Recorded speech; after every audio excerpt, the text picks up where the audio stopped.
ආයිබෝවන් දැතේ සවියටත් ගෙතුමේ සුවයටත් අද අපි ගොතන්නේ සන්බර්ස්ට් ට්‍රෙනින් ස්ක්වයා එකක්.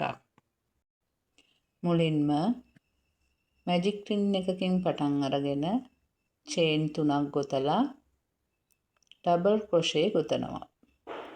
ඩබල් ක්‍රොෂේ 15ක් ගොතා ගන්න ඕනේ. ඩබල් ක්‍රොෂේ 15ක් ගොතනවා.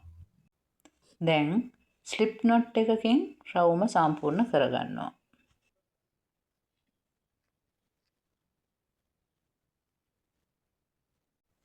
ඊළඟට අපි පාට මාරු කරනවා.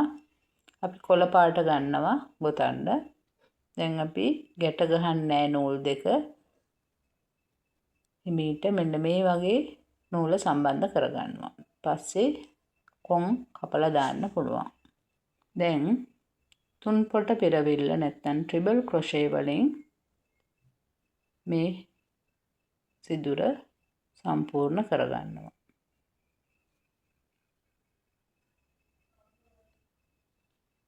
මුලින්ම ට්‍රිබල් ක්‍රොෂේ 2යි ගොතන්නේ. ඊට පස්සේ පිරවුම් එකක් ඇර එකක් ට්‍රිබල් ක්‍රොෂේ 3 ගානේ ගොතා ගන්නවා. එතකොට පෙති 8ක් සම්පූර්ණ වෙලා තියෙනවා මෙන්න මේ වගේ.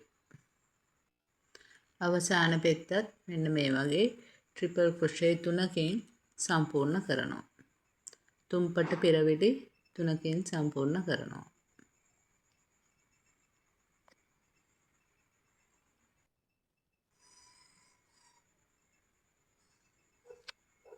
දැන් ස්ලිප් නොට් එකකින් රවුම සම්පූර්ණ කරනවා. ආයෙමත් ස්ලිප් නොට් 3ක් ගොතනවා. ඊට පස්සේ තුන්වෙනි රෝ එක පටන් ගන්න දන්වැල් 3ක් ගොතනවා. ඊට පස්සේ ඩබල් ක්‍රොෂේ 2ක් ගොතන්නේ.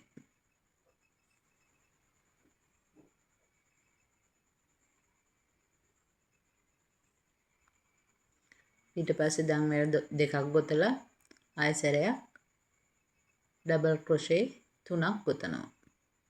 එතකොට කලින් වගේ මුල්ලක් හැදෙනවා. ඊළඟට හිස් තැන් තියෙන තැනට ඩබල් ක්‍රොෂේ 3ක් ගොතනවා. ඊළඟට ආයෙ ඊළඟ කෙළවර ඊළඟ මුල්ලට ආයෙමත් ඩබල් ක්‍රොෂේ 3යි.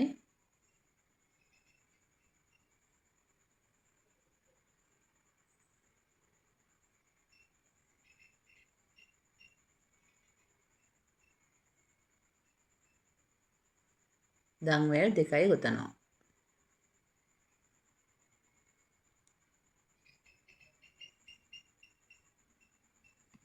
ඊට පස්සේ ආයෙමත් ඩබල් ක්‍රොෂේ 3ක් ගොතලා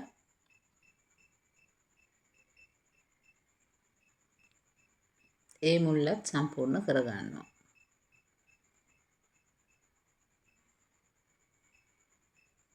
මේ විදිහටම මුළු හතරම සම්පූර්ණ කරගන්න ඕනේ.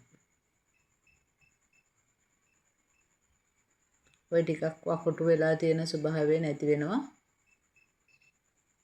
කොන් හතරම සම්පූර්ණ කරගත්තට පස්සේ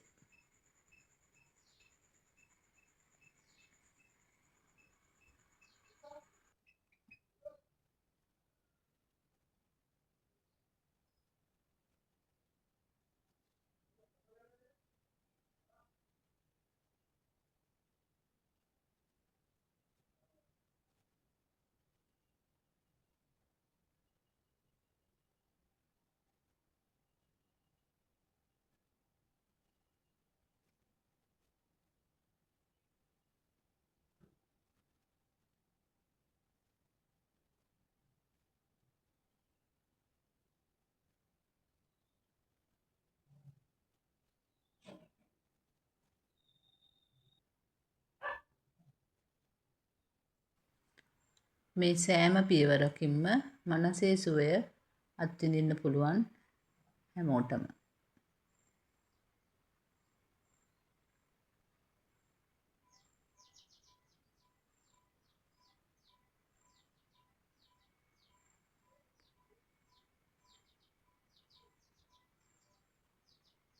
හැම කෝනර් එකක්ම සම්පූර්ණ වෙන්නේ ඩබල් ක්‍රොෂේ 3යි දන්වැල් 2කින්. හැම මැද හිඩසක්ම සම්පූර්ණ වෙන්නේ ඩබල් ක්‍රොෂේ 3කින්. දැන් ඒ රෝ එකත් අවසానයි. ස්ලිප් නොට් එකකින් සම්බන්ධ කළා. දැන් හිමීට නූල කපලා මෙන්න මේ වගේ නූල් කීපයම සංගව ගන්න ඕනේ. මේ සමචතුරස්‍ර කොටු වලින් ගෙතුම් කලාවේ ගොඩාක් නිර්මාණ කරගන්න පුළුවන්. ඉතින් මේ නිර්මාණයට ඔයගොල්ලෝ කැමති නම් ලයික් කරන්න, කමෙන්ට් කරන්න. මම පිළිතුරු දෙනවා. සබ්ස්ක්‍රයිබ් කරලා තියාගන්න අලුත් නිර්මාණයක් ඉක්මනින් ගේනකම්. ආයුබෝවන්. ස්තුතියි.